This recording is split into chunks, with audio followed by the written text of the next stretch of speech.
And it's St. Porphyrios Day for all of you lovers of St. Porphyrios. Wonderful modern saint for our lives. All right, here we go. Um, we'll just do what we've been doing. We'll go little by little through the sections and comment on them. And after those days, we packed and went up to Jerusalem.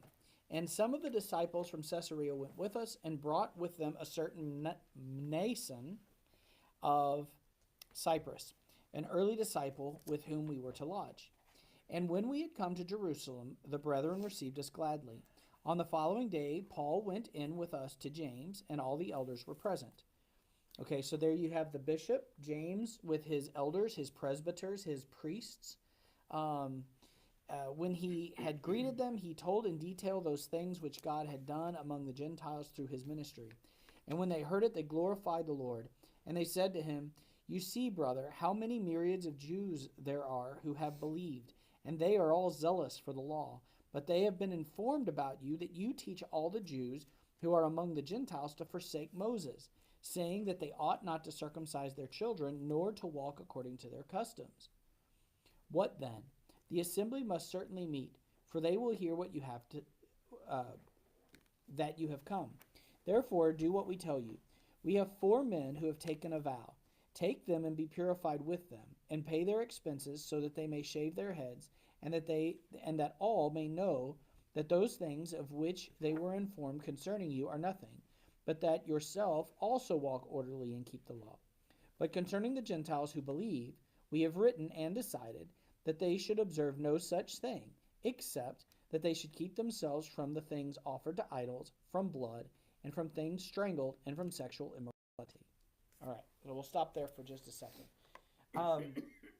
So we have St. Paul comes into Jerusalem, and it is customary still to this day that if a priest travels to another town, that he goes and visits the priests. Or if a bishop comes to another bishop's diocese, it is, number one, appropriate to let him know, but number two, it's common to go visit with that bishop. And so that's what we have.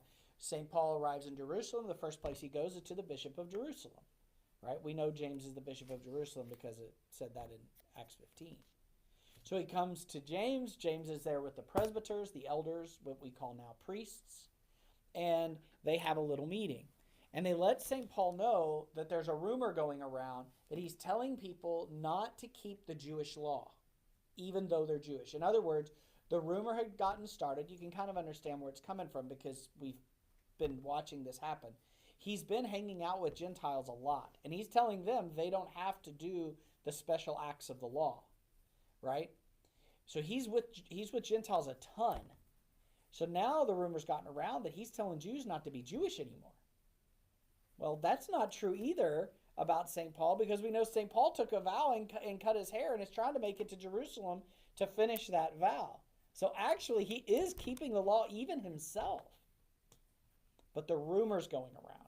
So St. James is thinking, let's put this rumor to rest, right? Let's do an act. It says here that there are some guys who had done the same thing that St. Paul did, and they've now shaved their heads, and they're supposed to bring this hair along. Hello. And yeah, come on in. Seats everywhere, and we can make room too. You can pull it next to me, whatever you want. You can sit here. All good. Okay, so they say, okay, you're going to go in with these other guys who they've also cut their hair to make this vow, and you'll pay. You'll make the offering. You'll make the donation for them. This was common. This was a common way to someone who had dedicated themselves to a holy life, that people would give them the donation money as sort of a way of being a part of their being set apart to holiness, for lack of a better term. This might be something like what we do for memorials. Sometimes people will donate money in another person's name, right? But a lot of people do it. It's not just I lost someone, I give a gift to God. But actually, a lot of people will say, well, so-and-so lost her mother, I'm going to give a gift to God. Does that make sense?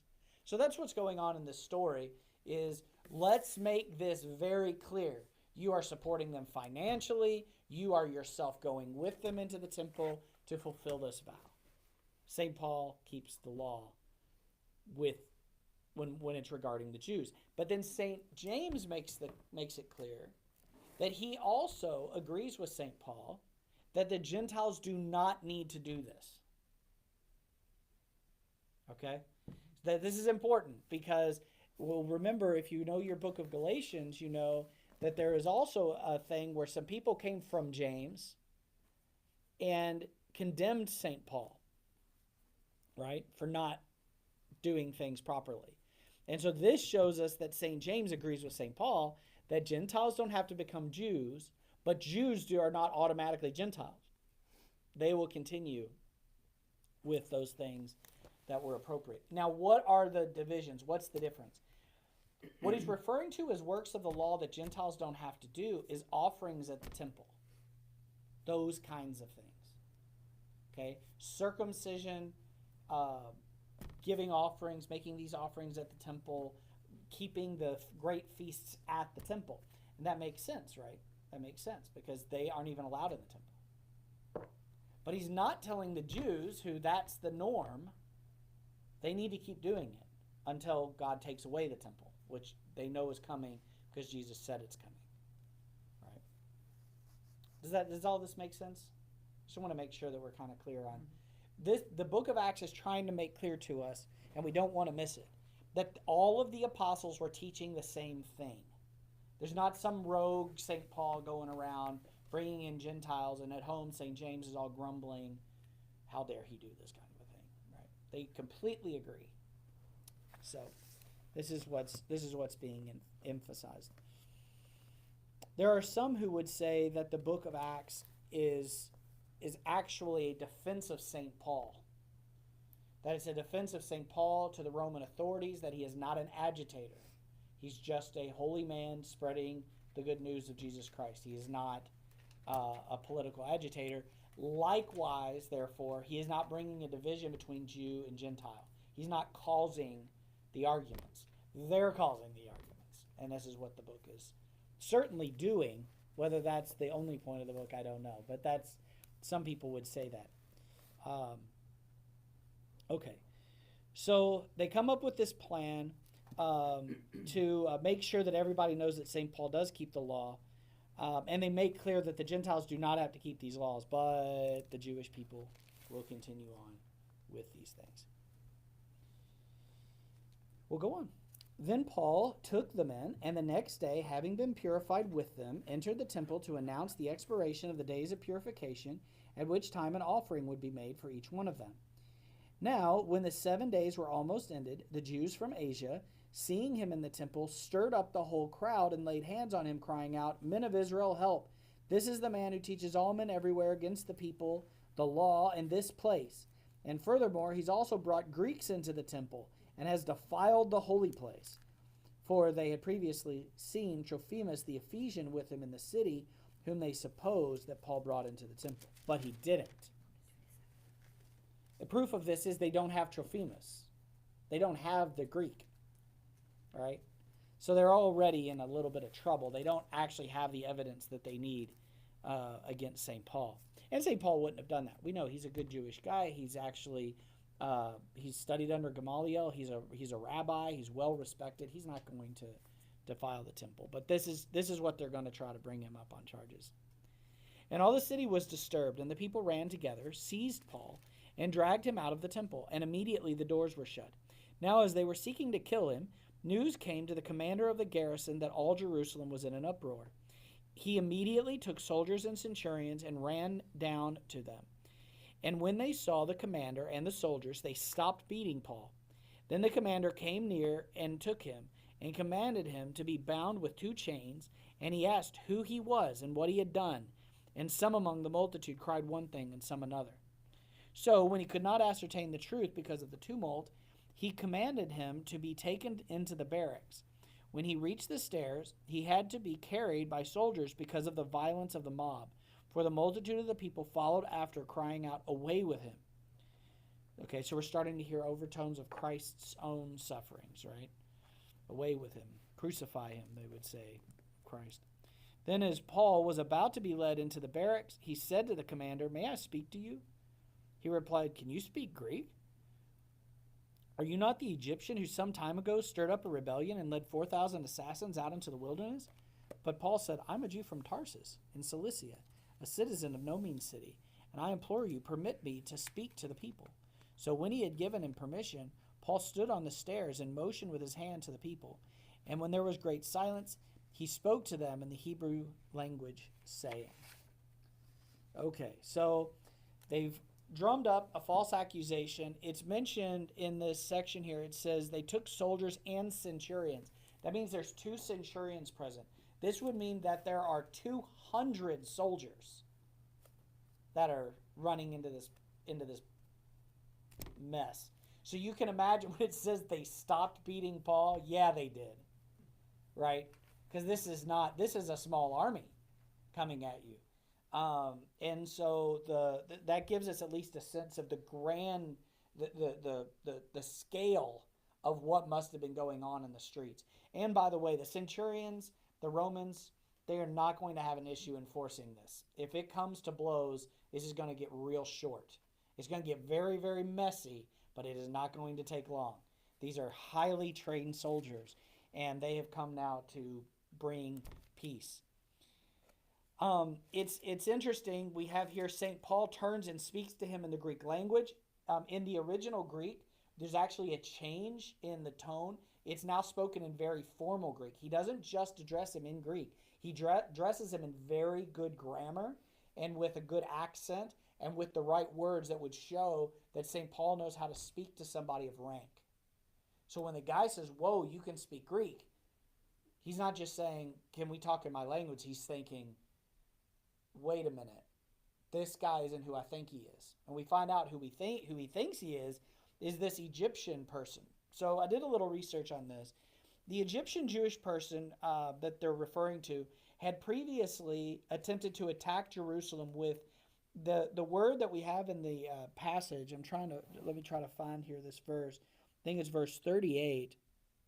Who stirred up a rebellion, and 4,000 assassins. This is actually a proper name. It's the Sicarii. They were an actual group of assassins that wore small daggers on their person. And when they were in a crowd, they would stab someone, right, and then disappear into the crowd. And this would leave the person to die, but nobody would know who did it. Basically, what we would call them nowadays, we call it a terrorist group. We'd fill a crowd, you can imagine, fill a crowd real quick, stab the people very quickly, and then scoot, and then nobody knows who did it but these assassins. So the way what this Egyptian group did was if anyone was showing pro-Roman support, they'd move through the crowd, and if they were doing something pro-Roman, they'd stab them and run. So this is who they think Paul is. That, I guess the only thing they're thinking here is, well, this guy's got to be a bad dude because it caused the whole city to go into an uproar. But his formal Greek throws that off.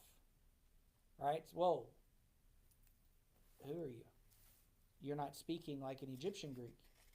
So this leaves. So he says, "I am a Jew from Tarsus in Cilicia," and says, "a citizen of no mean city." Now they find out St. Paul is a Roman citizen. And this changes everything.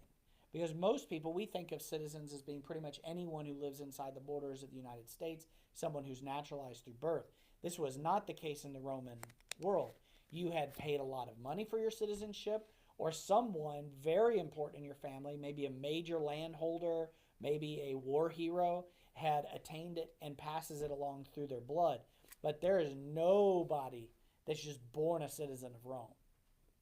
So when he says he's a Roman citizen, this guy's dealing with someone who automatically, especially he's going to find out in a minute, that automatically at least ranks with him. He's going to find out in a minute that in Roman culture, St. Paul actually outranks him. But we're not there yet. He doesn't say it just yet. So this leaves the commander no choice. St. Paul's a Roman by birth, meaning that his family were major landholders in Tarsus. And so he knows quickly that St. Paul outranks him. We'll see a little bit more detail here in a minute. So when St. Paul says, I want to speak to the people, he's a Roman citizen. He gets to do what he wants. And the army is there to protect him. Actually, kind of similar to what would happen to us as American citizens if we went over to a foreign country and we got in trouble. The military there actually has the right to come and get us home, right? They're allowed to do that. It's really the same thing. The Roman government has every right to do what it needs to do. So he backs up. He's recognizing, oh boy, this is not just like the crowd. This guy is somebody serious. So this allows St. Paul to give his speech. As we've been doing, we'll let St. Paul speak for himself, and then we'll do what we usually do afterward. Brethren and fathers, hear my defense before you now. I did want to mention he is speaking their language now. He went from speaking fluent and very, very good Greek. Now he's speaking this language. This would have maybe meant that the commander that he was just talking to now cannot understand the speech. We don't know, but probably. But he's speaking to them in their language. Hear my defense before you now. And when they heard that he spoke to them in the Hebrew language, they kept silent all the more. Then he said, I am indeed a Jew, born in Tarsus of Cilicia, and brought up in this city at the feet of Gamaliel, taught according to the strictness of our father's law. Do y'all remember Gamaliel? Sorry, I said I wasn't going to interrupt. Gamaliel was the rabbi who said that if the Christian movement is of God, you can't stop it, and if it's not of God, it'll die on its own weight. So Gamaliel's still alive in our story, but he's also highly revered. He's so highly revered that he's still present in modern Jewish tradition. And he was a very, very influential rabbi at his time and was therefore from then on. Taught according to the strictness of our father's law, and was zealous towards God as you all are today. I persecuted this way to the death, binding and delivering into prisons both men and women, as also the high priest bears me witness, and all the council of the elders, from whom I also received letters to the brethren, and went to Damascus to bring in chains even those who were there to Jerusalem to be punished. Now it happened, as I journeyed and came near Damascus at about noon, suddenly a great light from heaven shone around me. And I fell to the ground and heard a voice saying to me, Saul, Saul, why are you persecuting me? So I answered, Who are you, Lord? And he said to me, I am Jesus of Nazareth, whom you are persecuting. And those who were with me indeed saw the light and were afraid, but they did not hear the voice of him who spoke to me. So I said, What shall I do, Lord? And the Lord said to me, Arise and go into Damascus, and there you will be told all things which are appointed for you to do. And since I could not see for the glory of that light, being led by the hand of those who were with me, I came into Damascus. Then a certain Ananias, a devout man according to the law, having a good testimony with all the Jews who dwelt there, came to me. And he stood and said to me, Brother Saul, receive your sight. And at that same hour I looked up at him. Then he said, The God of our fathers has chosen you, that you should know his will, and see the just one, and hear the voice of his mouth. For you will be his witness to all men of what you have seen and heard. And now why are you waiting? Arise and be baptized, and wash away your sins, calling on the name of the Lord. Now it happened, when I returned to Jerusalem and was praying in the temple, that I was in a trance, and saw him saying to me, Make haste and get out of Jerusalem quickly, for they will not receive your testimony concerning me. So I said, Lord, they know that in every synagogue I imprisoned and beat those who believe on you. And when the blood of your martyr Stephen was shed, I also was standing by, consenting to his death, and guarding the clothes of those who were killing him. Then he said to me, Depart, for I will send you far from here to the Gentiles. And they listened to him until this word. And then they raised their voices and said, Away with such a fellow from the earth, for he is not fit to live. All right.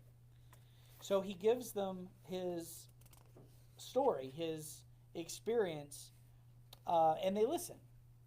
This is helpful to understand because at this time, if you're familiar with Judaism in the first century, this idea of having seen a vision of the uncreated light, of this sort of thing, this would not have been shocking. This would be, oh, okay, so God spoke to you. You're in sort of, think of it more like how the Old Testament prophets would have received a message. They were caught up into a vision, a very bright light.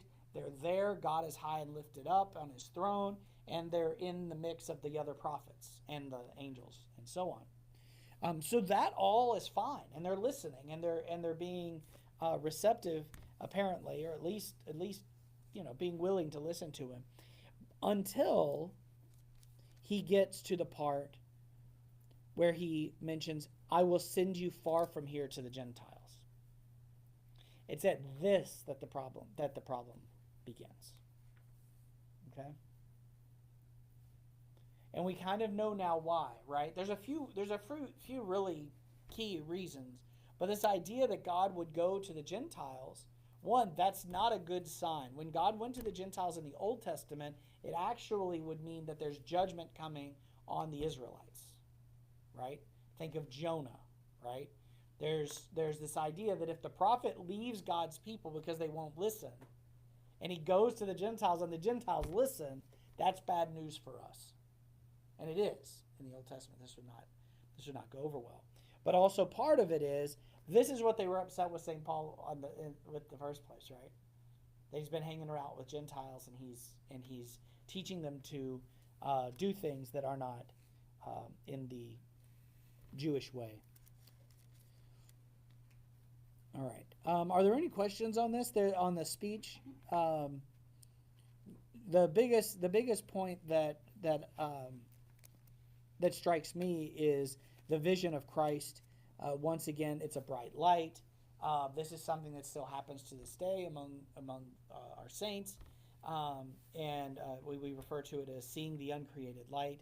And we see this happen twice in the story. The first time he is walking to Damascus. The second time he's praying in the temple, and the Lord shows up and speaks to him directly.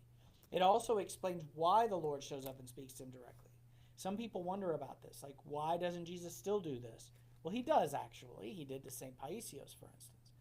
But only for people who are called to this level of evangelism, this level of being an apostle, right?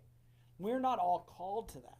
One of the difficult things that has kind of come into sort of modern Christianity in America is this idea that everybody is in the same exact position with the Lord, that everyone's on equal footing. But that isn't even true in the Bible.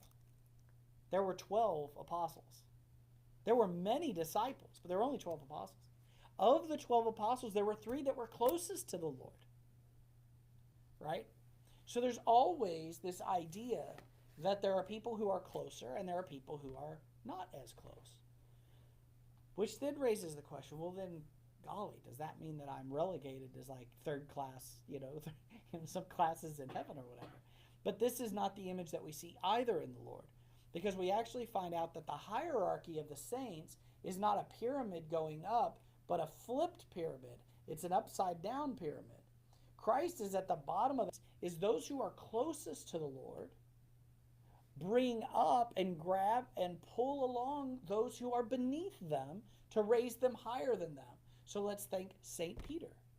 St. Peter, very close to the Lord, but he's the one who informs St. Mark of the information for his gospel. Right? St. Mark's gospel is basically St. Peter's gospel. We know this from tradition.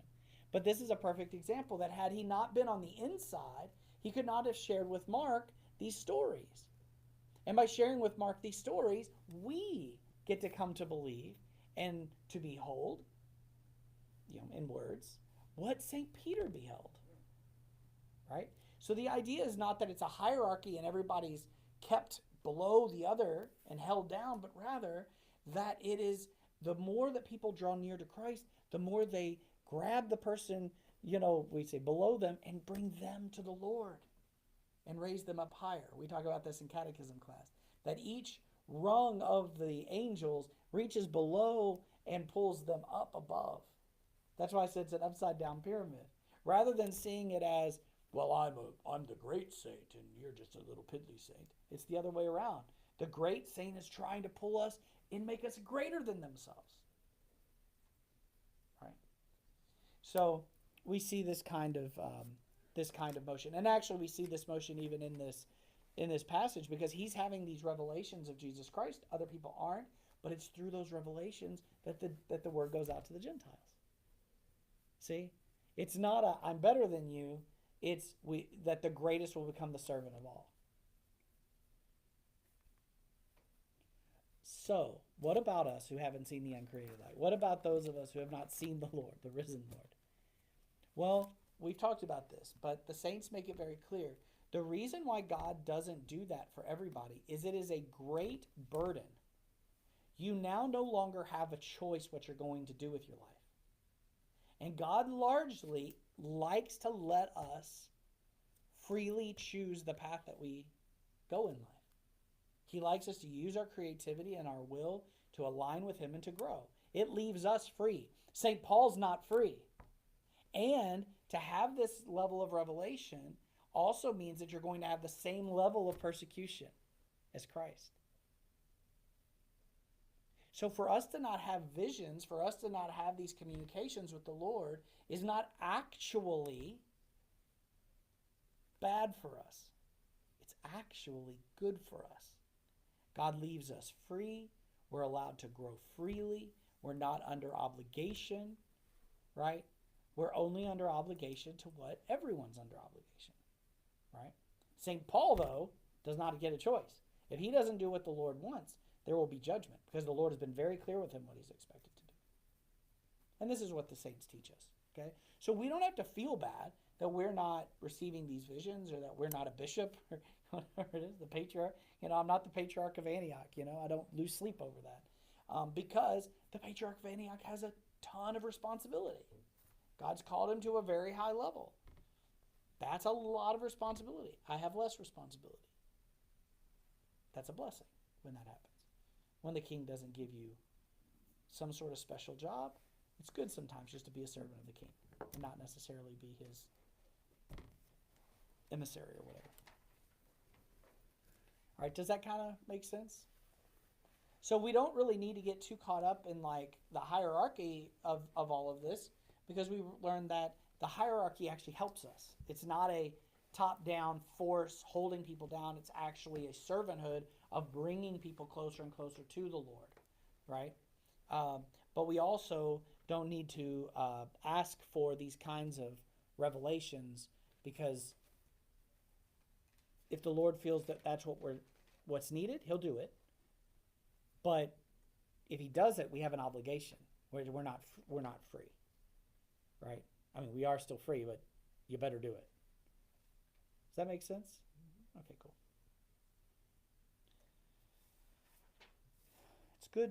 It's good to be where we are. All right. Verse 23.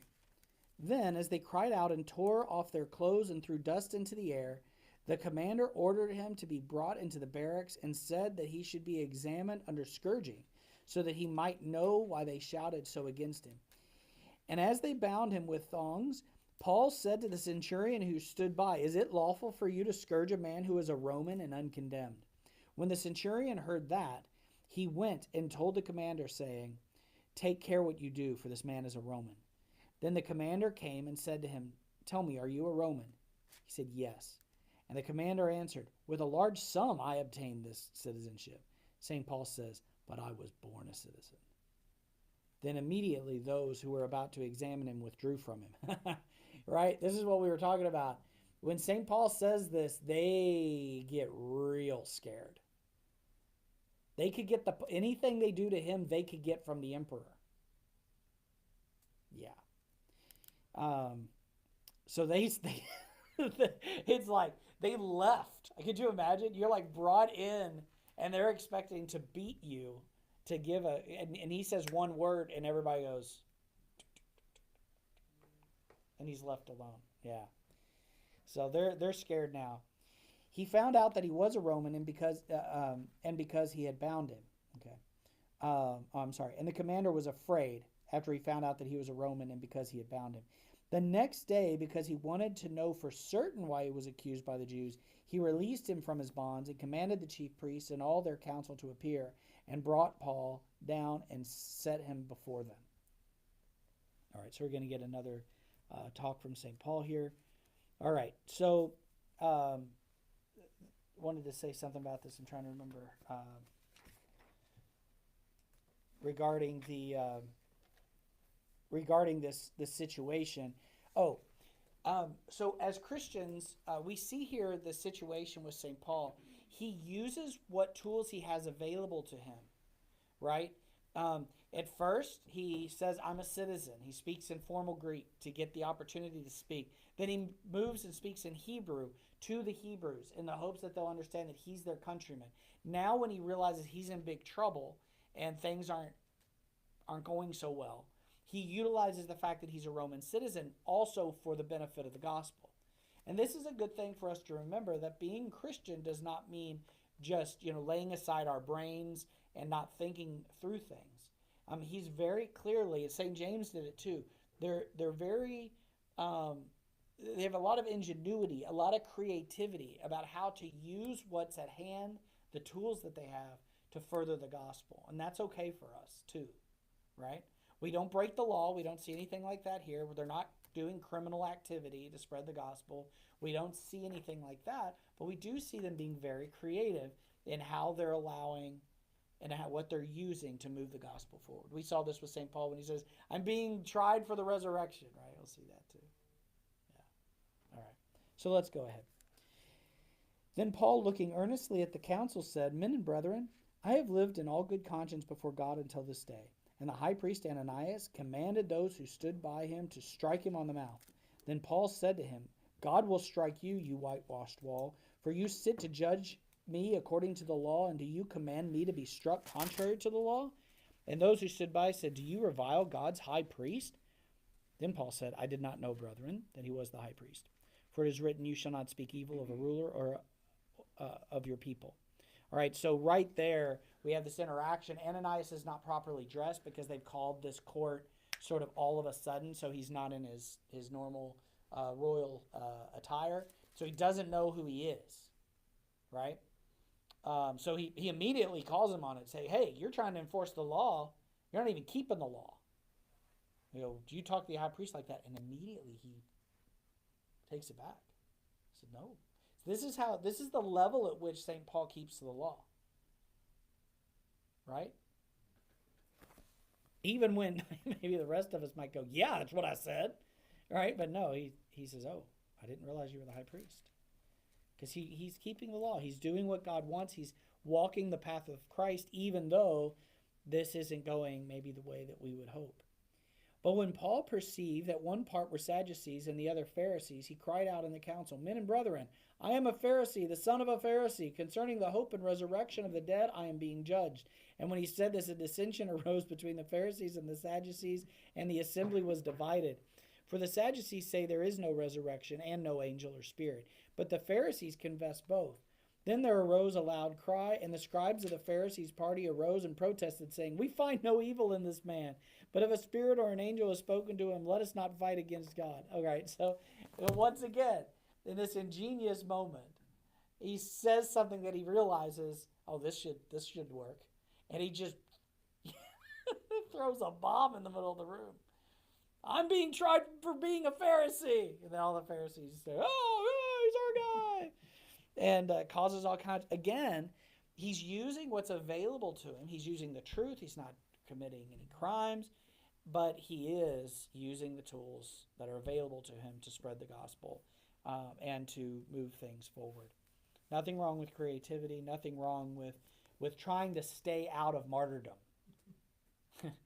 In the early church, they had to start making rules about this because people would just walk up to centurions and be like, I'm a Christian. So they get martyred. Like, you can't do that. Jesus said to flee persecution. So here we have St. Paul is trying to flee persecution through creative use of his situation. Now, when there arose a great dissension, the commander, fearing lest Paul should be pulled to pieces by them, commanded the soldier to go down and take him by force from among them and bring him into the barracks.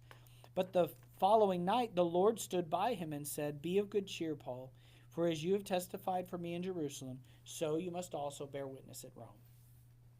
All right, notice the Lord is not leaving him guessing, right? He's not leaving him there just to suffer. the Lord's taking good care of him. This is something we'll see a lot with martyrs, by the way. People who are, again, we talked about this, people who are called to this high calling of martyrdom often are comforted by the Lord, by angels, by saints. But a lot's being asked of them. So they need to be strengthened, they need to be encouraged toward that. Right? But this is not something that's just going around. We don't see everybody. The Lord's not showing up in everybody's bedroom at night when they pray or something. And when it was day, some of the Jews banded together and bound themselves under an oath, saying that they would neither eat nor drink till they had killed Paul. Now this is a funny one too. Now there were more than 40 who had formed this conspiracy. They came to the chief priests and elders and said, "We have bound ourselves under a great oath that we will eat nothing until we have killed Paul. Now you, therefore, together with the council, suggest to the commander that he be brought down to you tomorrow, as though you were going to make further inquiries concerning him, but we are ready to kill him before he comes near." So when Paul's sister's son heard of it, all right, so Paul's sister, he has a sister. When Paul's sister's son heard of their ambush, he went and entered the barracks and told Paul. Then Paul called one of the centurions to him and said, Take this young man to the commander, for he has something to tell him. So he took him and brought him to the commander and said, "Paul the prisoner called me to him and asked me to bring this young man to you. He has something to say to you." Then the commander took him by the hand, went aside, and asked privately, "What is it that you have to tell me?" And he said, "The Jews have agreed to ask that you bring Paul down to the council tomorrow, as though they were going to inquire more fully about him, but do not yield to them, for more than 40 of them lie in wait for him, men who have bound themselves by an oath, that they will neither eat nor drink till they have killed him, and now they are ready, waiting for the promise from you." So the commander let the young man depart and commanded him, "Tell no one that you have revealed these things to me." And he called for 2 centurions, saying, "Prepare 200 soldiers, 70 horsemen, and 200 spearmen to go to Caesarea at the 3rd hour of the night, and provide mounts to set Paul on, and bring him safely to Felix the governor." He wrote a letter in the following manner: "Claudius Lysias, to the most excellent governor Felix, greetings. This man was seized by the Jews and was about to be killed by them. Coming with the troops, I rescued him, having learned that he was a Roman. And when I wanted to know the reason they accused him, I brought him before their council. I found out that he was accused concerning questions of their law, but had nothing charged against him deserving of death or chains. And when it was told me that the Jews lay in wait for the man, I sent him immediately to you, and also commanded his accusers to state before you the charges against him. Farewell." Then the soldiers, as they were commanded, took Paul and brought him by night to Antipatris. The next day they left the horsemen to go on with him, and returned to the barracks. When they came to Caesarea and had delivered the letter to the governor, they also presented Paul to him. And when the governor had read it, he asked what province he was from. And when he understood that he was from Cilicia, he said, "I will hear you when your accusers also have come." And he commanded him to be kept in Herod's praetorium. So this is kind of a funny story in the sense, too, because we have these guys, they take a vow that they're not going to eat until they kill St. Paul, and then you have to wonder what happened to them, right? They took a vow. Did they all starve to death? I don't know. But what's interesting about the story is, do you remember when St. Peter was in the jail and the angel busted him out, right? God took special care to make sure that that jailer was not hurt. Remember that?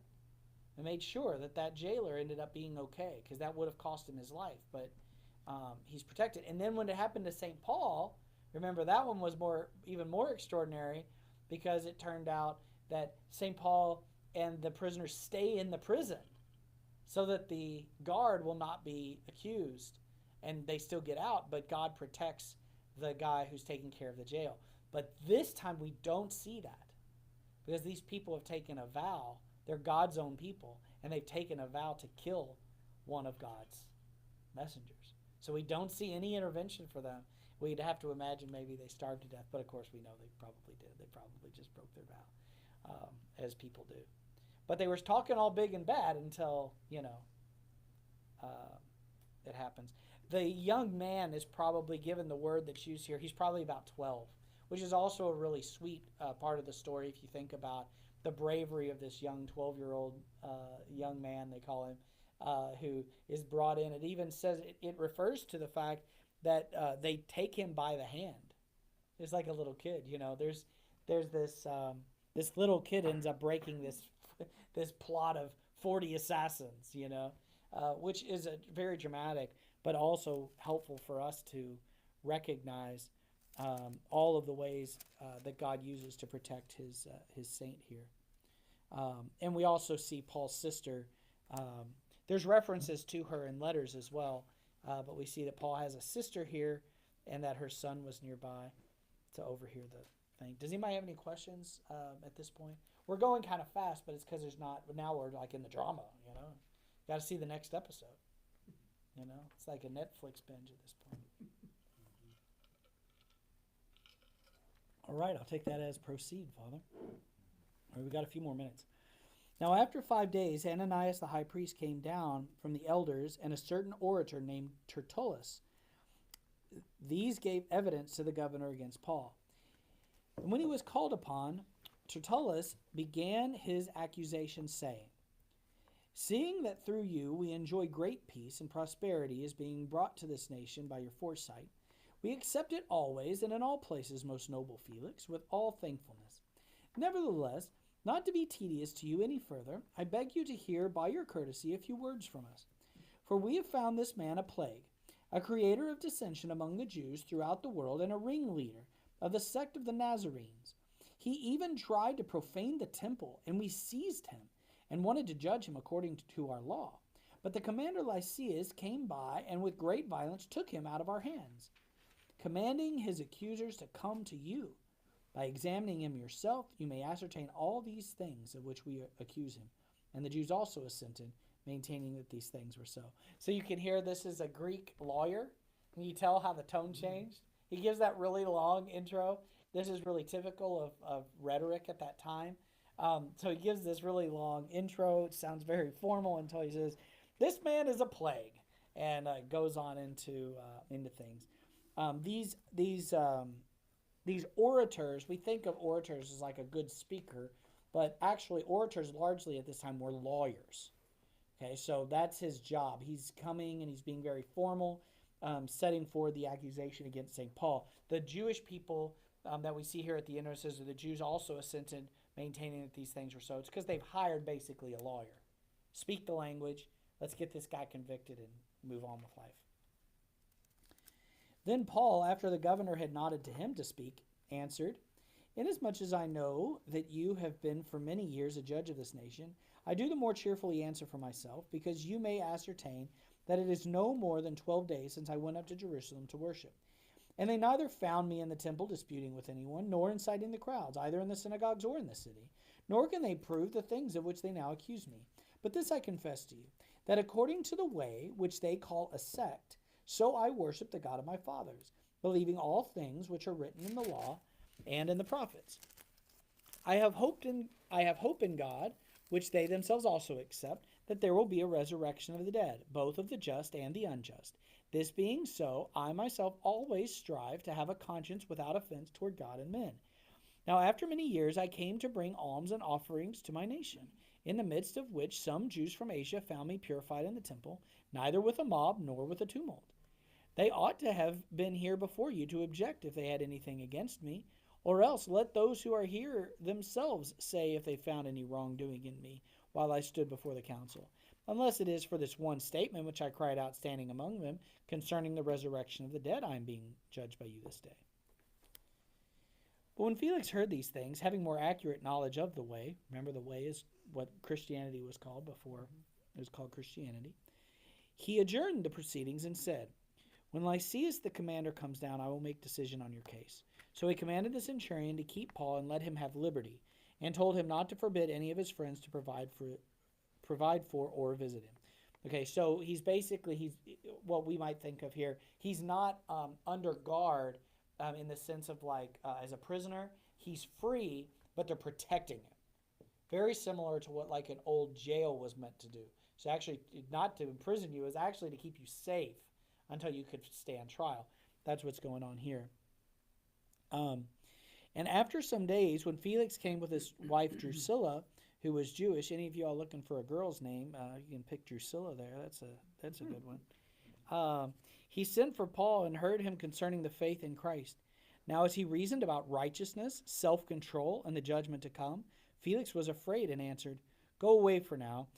When I have a convenient time, I will call for you. Meanwhile, he also hoped that money would be given him by Paul, that he might release him. Therefore, he sent for him more often and conversed with him.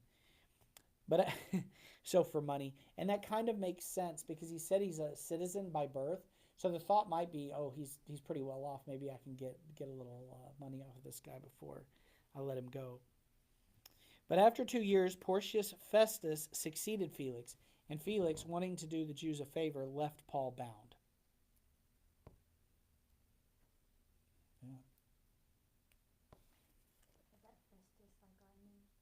Yeah, the Vest name is actually Latin Festus. So that's, I don't know that we're related to the guy, but that is where our name comes from. All right, do we proceed?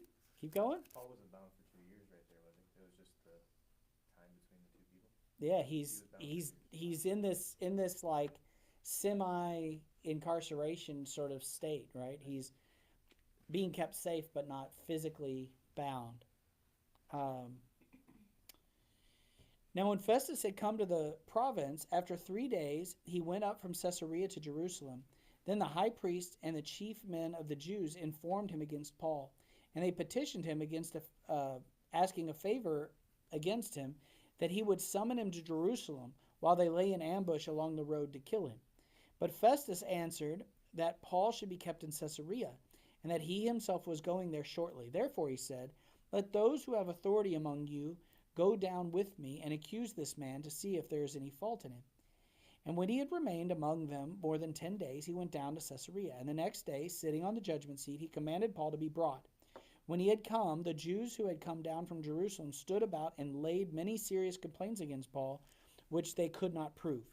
While he answered for himself, Neither against the law of the Jews, nor against the temple, nor against Caesar have I offended in anything at all. But Festus, wanting to do the Jews a favor, answered Paul and said, Are you willing to go to Jerusalem and there be judged before me concerning these things? So Paul answered, I stand at Caesar's judgment seat, where I ought to be judged. To the Jews I have done no wrong, as you very well know. For if I am an offender, or have committed anything deserving of death, I do not object to dying. But if there is nothing in these things of which these men accuse me, no one can deliver me to them. I appeal to Caesar. Then Festus, when he had conferred with the council, answered, You have appealed to Caesar you shall go. All right, so this situation is very dire, and actually Noe's kind of set us up here, because we realize he's been sitting in this semi-incarcerated state for 2 years. And this guy's trying to basically play politics using St. Paul and maybe like give these people a gift, maybe get their rage out on St. Paul, and they'll feel like he's good to them, right? He's 2 years into this job or less, and he's trying to kind of win some allies, right? Paul sees through this. This is not going to work. Because some people will say, and it's true, had he played this out, he almost certainly would have been let go. Had he not appealed to Caesar, he probably would not have been stuck, as we're going to see that he will be. But he's actually recognizing that this isn't going anywhere. And so he appeals to Caesar. As a Roman citizen, he has the right to be tried by Caesar himself directly. And he takes it. And this is going to get him shipped out. But we know that he really actually does need this to happen, because there are people who are sitting and plotting and getting ready to kill him. So he's not actually wrong. But he takes, again, a really strategic move here. And what are you noticing happening to the gospel throughout this story? What's happened to the gospel? Has the gospel stopped spreading? No. Actually, oddly, it's going forward. St. Paul continues to be constantly moving the gospel forward by getting in with these Romans. He's having sit-downs with leaders, governors, right? I mean, the guy didn't listen. He was trying to make money. But he is using the opportunity to win over even the Roman leaders of the time. And now he's going to appeal to Caesar. He's going to Rome, right? So he's going to take the gospel straight to the top, we might say, of the social ladder. Is this when Paul wrote some of his letters? Yes, does anybody happen to have that sheet I printed out a couple weeks ago? Yeah. And we can see here where on this sheet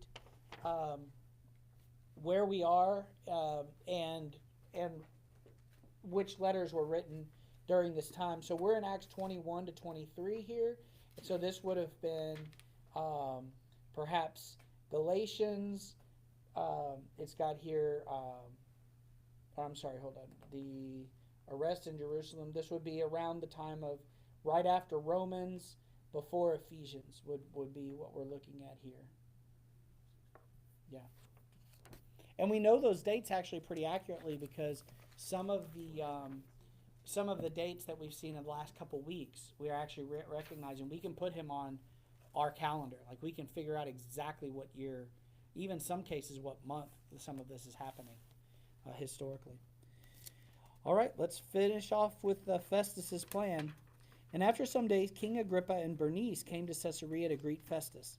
When they had been there many days, Festus laid Paul's case before the king, saying, "There is a certain man left a prisoner by Felix, about whom the chief priests and the elders of the Jews informed me when I was in Jerusalem, asking for a judgment against him.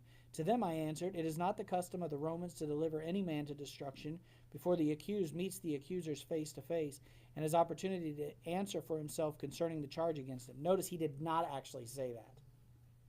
He's trying to make this look good to these very high-ranking Romans, because what he's actually done is keep a Roman citizen in prison for longer than he needs to. So we actually see him kind of making himself look pretty good in that little sentence there. Therefore, when they had come together without any delay, the next day I sat on the judgment. You see how he's like, "Oh, I was moving, man. I was doing this. It was every day." And no, it wasn't. We know he was just sitting, waiting in prison. But here he's like, without any delay, the next day I sat on the judgment seat and commanded the man to be brought in. When the accusers stood up, they brought no accusation against him of such things as I supposed, but had some questions against him about their own religion and about a certain Jesus who had died, whom Paul affirmed to be alive. And because I was uncertain of such questions, I asked whether he was willing to go to Jerusalem and there be judged concerning these matters. But when Paul appealed to be reserved for the decision of Augustus, I commanded him to be kept till I could send him to Caesar. Then Agrippa said to Festus, "I also would like to hear the man myself." "Tomorrow," he said, "you shall hear him." So the next day, when Agrippa and Bernice had come with great pomp and had entered the auditorium with the commanders and the prominent men of the city, at Festus's command Paul was brought in, and Festus said, "King Agrippa, and all the men who are here present with us, you see this man with whom the whole assembly of the Jews petitioned me, both at Jerusalem and here, crying out that he was not fit to live any longer. But when I found that he had committed nothing deserving of death, and that he himself had appealed to Augustus, I decided to send him. I have nothing certain to write to my lord concerning him. Therefore I have brought him out before you, and especially before you, King Agrippa, so that after the examination has taken place, I may have something to write. For it seems to me unreasonable to send a prisoner and not to specify the charges against him." Okay. Again, you kind of see this formality is starting up. One of the things that's really neat about this passage, I know we're not getting as deep as we often get to go, but it's because the passages are fairly clear. When we're dealing with this kind of stuff, though, you can start to tell that St. Luke has really done his historical work. He's looked at these letters himself. He's quoting letters, right? So he's actually gone and found these letters and given these to us. He's tying us in with people who are historical at the time, dating it, making sure that we understand how each person is interrelated. And we're even hearing the wording change. St. Luke is making sure that we understand these are high-ranking Romans, the way that they're speaking, the fact that all of a sudden Festus is scared, right? We're starting to see, right, how things sort of change in the story, and we're getting a sense of that Roman culture at the time. So while there's not as much theology going on here that needs to be unpacked, there's a lot of kind of cool historical facts that are all kind of starting to layer in. Does anybody have any questions? We're only 4 minutes to the end, so. I think it's curious that Paul is on his own with, you mentioned that there was a consensus vis-a-vis the Gentiles versus Jews. Yeah. With, for instance, James. Yeah. But once the accusations start running thick, Paul seems to be relying more on the Romans than the church. Yeah, that's true. So I just wonder where James is Mm-hmm. during all of this. 2 years? Yeah. Well, it does seem like it makes mention when he's put into the prison. Let's see if I can find the verse here. That he makes sure, he says, not to forbid any of his friends to provide for and visit him. So St. Paul is still being visited by his people, but presumably they just don't have a lot of political clout. And in fact, one of the things that is a factor, St. James, we know, had a great deal of political clout with the Jewish people at the time. He was very connected. He was very highly respected, St. James, the brother of the Lord. So he may have been able to do some things within the Jewish community, but with regard to the Roman community, probably had very little pull. But they are visiting him, they're ministering to his needs. And then what we see with St. Paul is really utilizing his abilities, because I think with St. James, there's just not a lot that he can do with the Romans. The other reason that makes me think that is the next guy that comes in, Festus, he doesn't know anybody, and that's clear by the way he's handling it. He's trying to win favor. So he comes in, and now all the saints' hands are tied. So nobody knows this guy. Nobody can get into his court. Nobody can help out. So I'm sure that I think we have a verse there to indicate there probably is a lot of that going on. But now that they've got this new guy, they don't have any pull. And that's always terrible. Thinking more about the court of public opinion. Right. And also at the very beginning of the Troubles, that there's mention of Jews from Asia. And I find that curious what that actually means. Oh, Asia? Asia. So that would be modern day Turkey to us. Okay. So Asia Minor. Uh-huh. Yeah. Yeah, so that's modern day Turkey. Let's think. I'm trying to think through some of that you're saying there. Yeah, it's a difficult situation. As far as one of the things that's difficult too, I'm trying to think through. What would this have been like for St. James? What's he maybe thinking? They have a lot going for them. We know that the number of Christians just numbered in Jerusalem within the book of Acts would have meant that likely 50% or more of the population of Jerusalem has become Christian. Is also the reality that those who are against the Christian movement, they may not have much pull with them now. I mean, this has gotten heightened to a level of like a national emergency in Jerusalem. So I could see where even there, like he may not have any pull with the Jewish leaders at this point, because the people who are now Jewish and not Christian, they're not friendly now. What's left is not friendly, because most of the people who are friendly have moved over. Because you could really see, because this is getting very violent, and even as bad as it was early on, it was never like this. I mean, these people are scared. And if you have the mindset of the Pharisees at that time, the Pharisees basically believed that the Messiah wasn't going to come, that God wasn't going to vindicate his people, he wasn't going to throw off the Roman yoke, unless the people kept the law. And so what's going on here, if these Christians come along, especially when you consider the first century, they really thought the end of time was going to happen within that period of time. So these Pharisees are thinking, wow, we've got things going pretty good. We're going to get everybody to keep the law, and the Messiah will show up, and it's all going to go really, really well, right?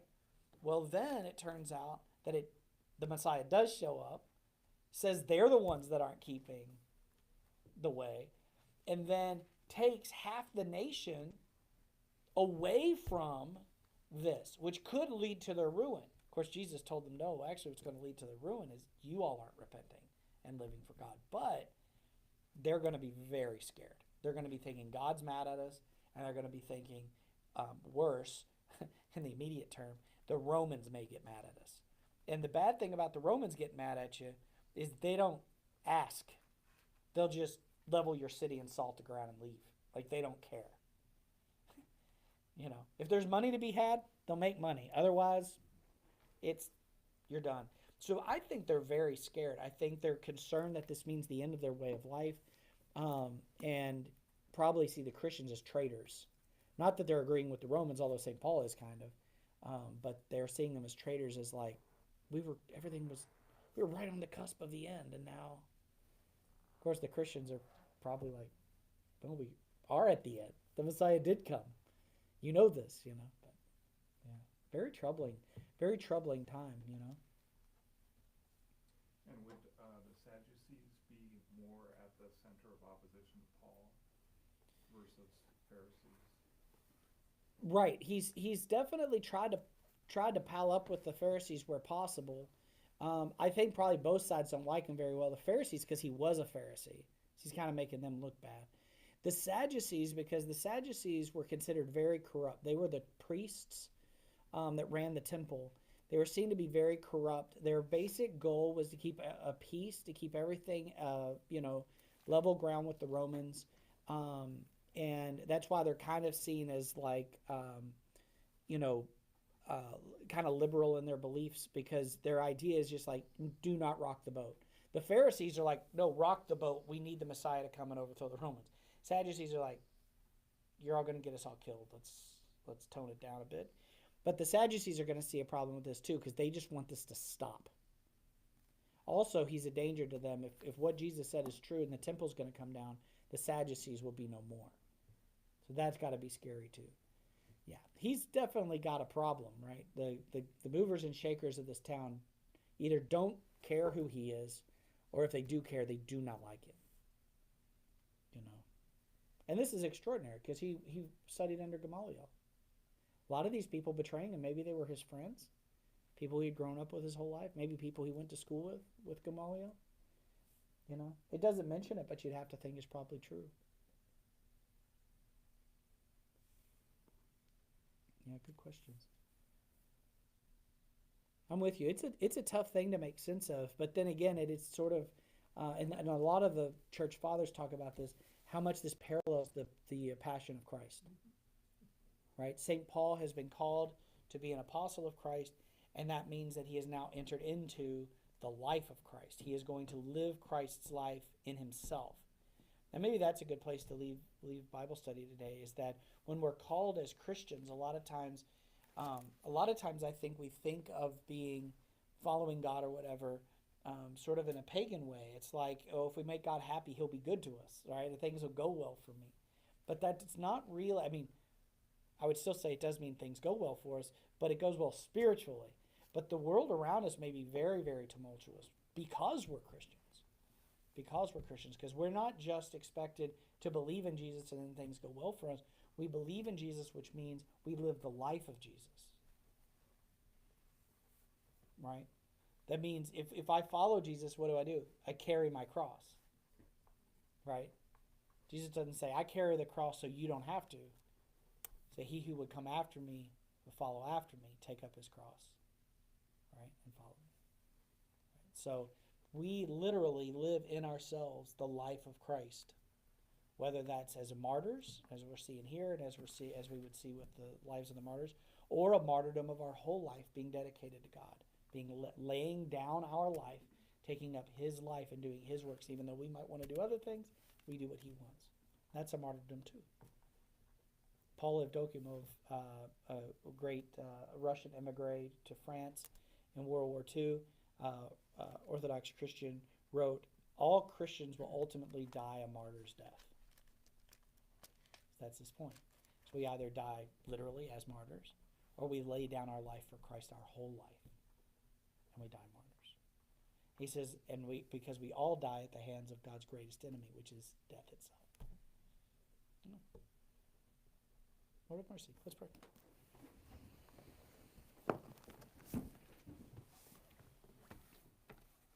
O Lord, now lettest thou thy servant depart in peace according to thy word. For mine eyes have seen thy salvation, which you have prepared before the face of all people, a light to lighten the Gentiles and the glory of thy people Israel. Glory to the Father, and to the Son, and to the Holy Spirit, both now and ever, and to the ages of ages. Amen. Amen.